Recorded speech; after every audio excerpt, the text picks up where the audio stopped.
My educated guess is that you and I will be sitting here with Keyshawn discussing LeBron and the Lakers next October. I would need a fainting couch if LeBron is not we playing don't want you to do that. in L.A. next year. I get all the posturing. It's smart of him to do. He needs some leverage with this team. But I just don't see him going anywhere. There's nowhere that feels like, man, that's such a natural fit. He's just got to go team up with this person, that he would actually pick up his household and move. He loves being in Los Angeles so much that when he came out here for his free agency meeting with Magic Johnson, Magic describes barely having to say a word, that they just started talking about how it was going to work, that there was no convincing. It's not like Kawhi Leonard, where he said to the Clippers, you got to bring Paul George here, otherwise I won't come. LeBron was signed up. This is the team he wanted to play for. This is where he wanted to be. And I don't see him at this stage in his career, turning 40 years old, jumping to yet another team in another place where his whole family would have to relocate. His businesses are here. He shoots commercials and TV shows through the season here. He's able to do all that stuff in another place, but it would be a lot harder.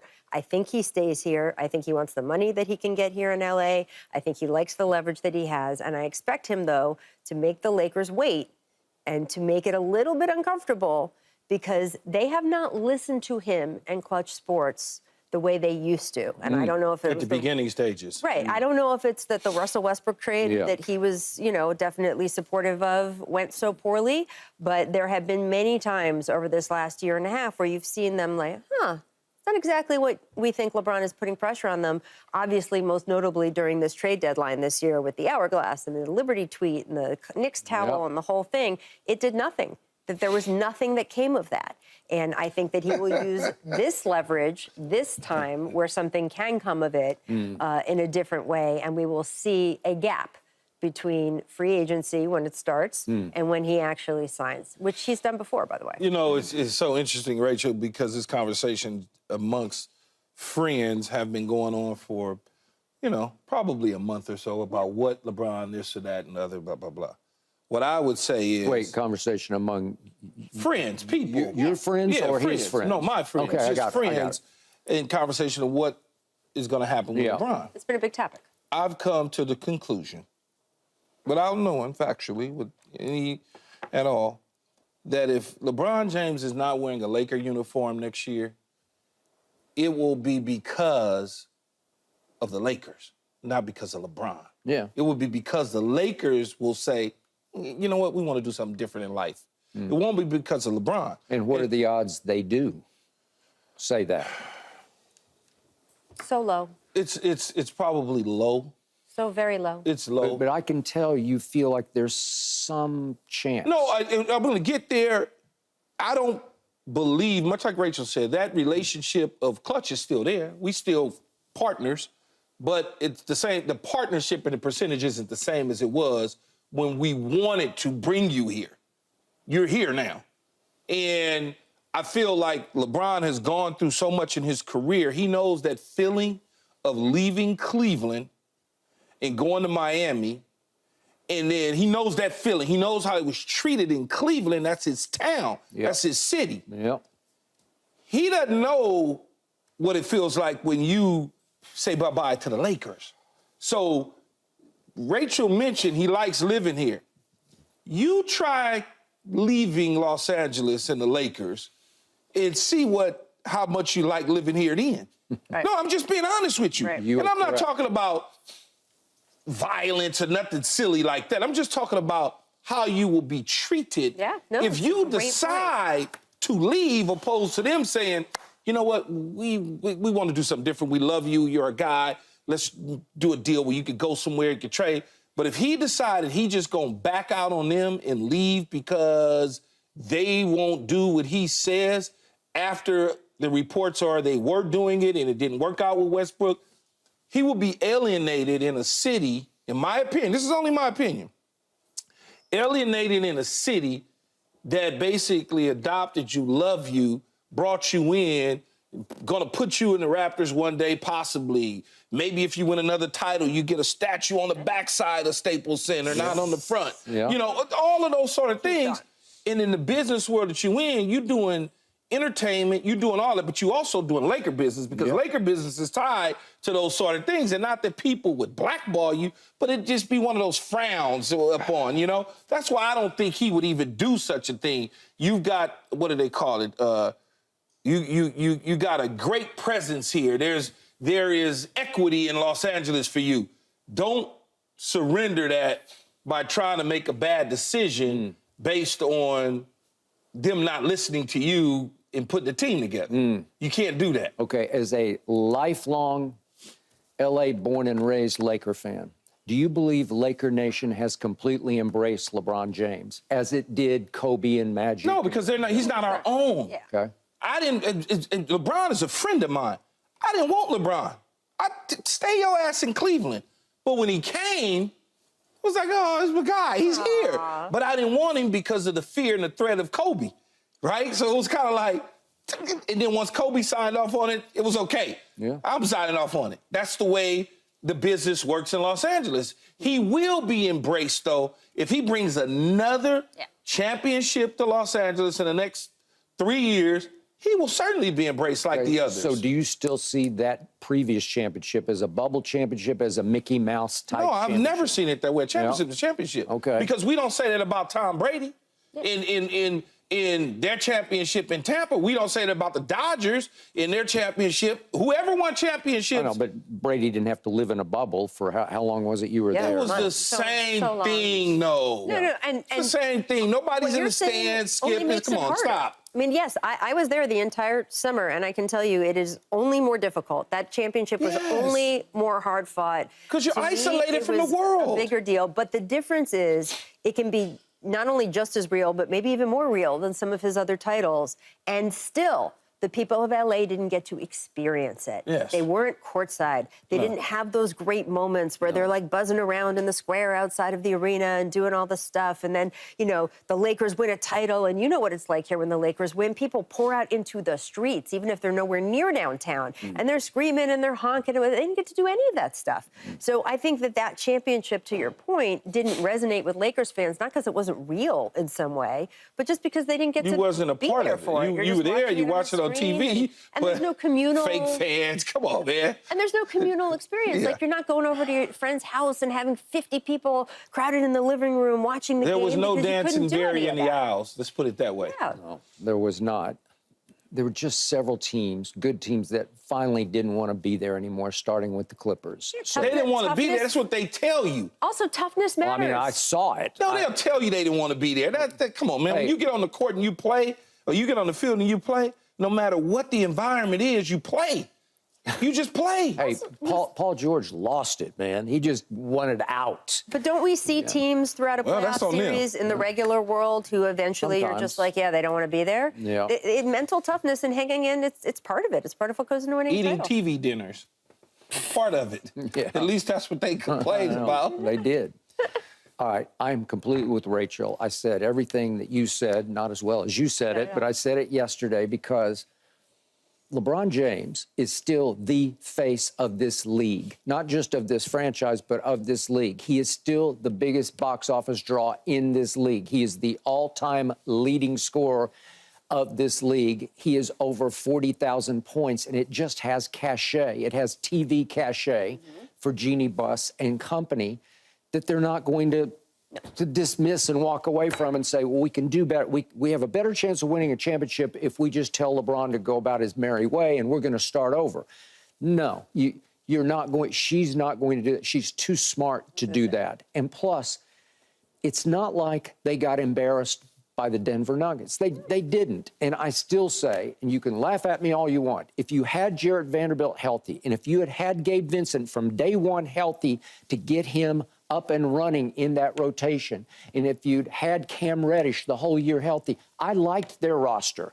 I thought they were deep enough to beat Denver, and they had chances to beat Denver, as they always do. So What does my old coach say? Well, you are what your record says you are.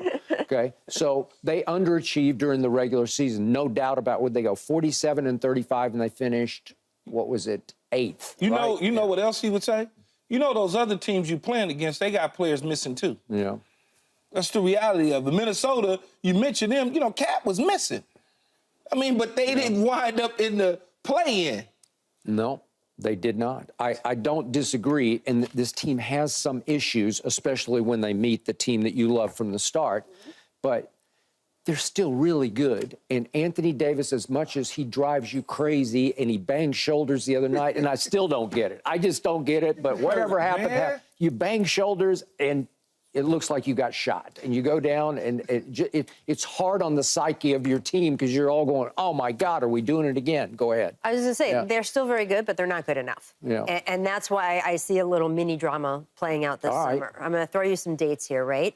So when LeBron James left Miami, and he did leave, and I don't expect him to leave this time, so it's not a one-to-one comparison, but just to give you an idea of when he wants to draw out a decision, he made the Heat wait and wait and wait. It was, I believe that he opted out of his contract June 25th. He didn't sign with Cleveland until June 11th.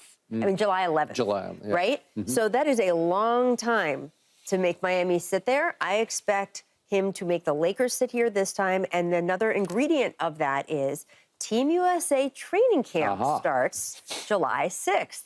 So you are going to see a lot of video all of a sudden of LeBron palling around with all those other Team USA guys. I don't know why he's playing. All the Golden State rumors are going to, kick up again the minute he's in a frame with Steph. No, I'm just thinking about the minutes that's on his body. That's all. I'm like, why is he? He's not going to have to play. He'll play as much he'll as be he the Larry wants to. Bird thing. He's chilling. He'll play as much as he wants to. But yeah, you'll see him with Steve Kerr chatting in his ear, and all of a sudden, all the Golden State stuff will kick up, or maybe he's with another player that was like, oh, actually, you know what? Maybe he could go to Philly. Philly tried to make a big play for him, that kind of thing.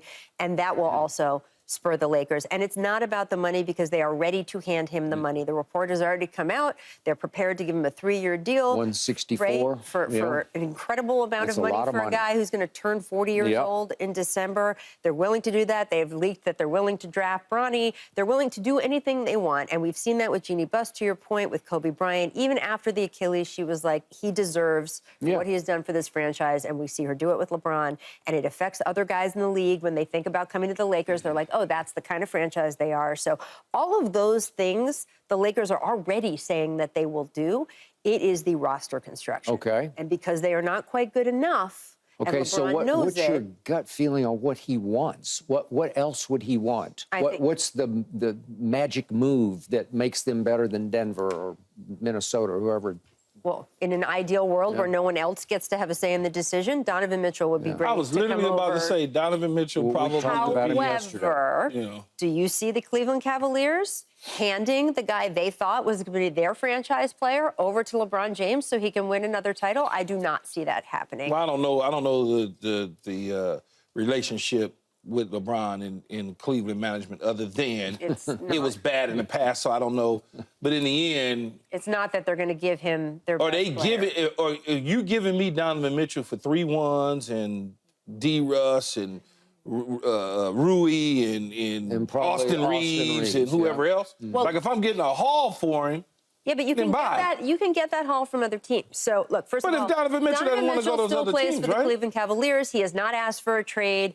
I know it drives fans crazy when we start trading guys off teams. Especially since they're still in the playoff series. So they actually had a big win last night. Right, I want to make that very clear. I am just speaking from the Lakers hypothetically speaking, because Lakers fans' perspective, they are not being respectful of the fact that Donovan Mitchell is still playing in a playoff series. Even if we get to the point where Donovan Mitchell asks out and asks specifically go to the Lakers, which is a bunch of ifs in a row. We saw it with Damian Lillard and the Heat this past summer. There's franchises that don't want to reward a player who is asking to leave them by sending him exactly where they want to go. And I think that if Donovan Mitchell is available, that they will get just as good offers as the one you just mentioned from other teams. This is where, to me... The Spurs have a ton of assets. I understand. The Thunder have a ton of assets. This is where, to me, without knowing, just guessing, that the power of clutch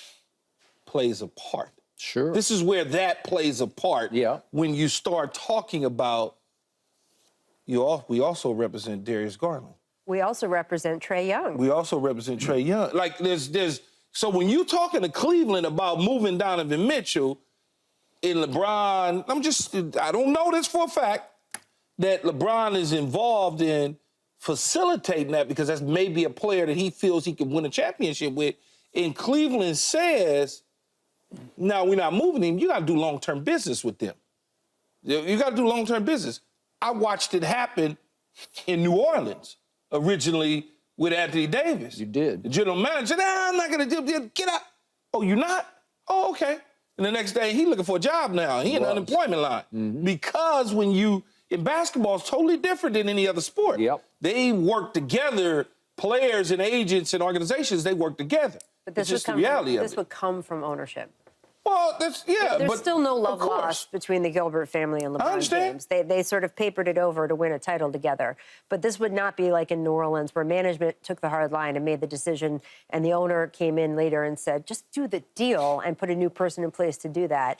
I think the reluctance I wouldn't would want to start be at Dan the Gilbert very in top. this situation if I'm trying to have Yes. a competitive basketball team night in and night. I wouldn't want to be him. Yeah. Well, Donovan right. Mitchell still plays for the Cavs. Just say that again. Yet, to both your points, For now. I don't think Rob Pelinka has gotten over the fact that he gave in to LeBron on Russell Westbrook, and it was a disaster. And it was hard to get out from under it. I thought it was the move of the year that Rob got out from under Russ to get him to Utah, remember? And then he wound up with the Clippers. Yeah. So, Would it be nice to have KCP in that series there's against the another one. Nuggets as Yeah. opposed to him on That's the other a side? very We, good Kyle we made Kuzma- him rich before LeBron got here. Kyle Kuzma That was tweeted part of the in the middle deal. of that Yeah, he series did. the equivalent of, Good point. you know, how would you like But to have you me know- out there? I mean, whatever, Kuz. Yeah. Thanks for watching, Undisputed fans. Do you want more highlights from the show? Make sure to click that subscribe button for all the exclusive content from Undisputed.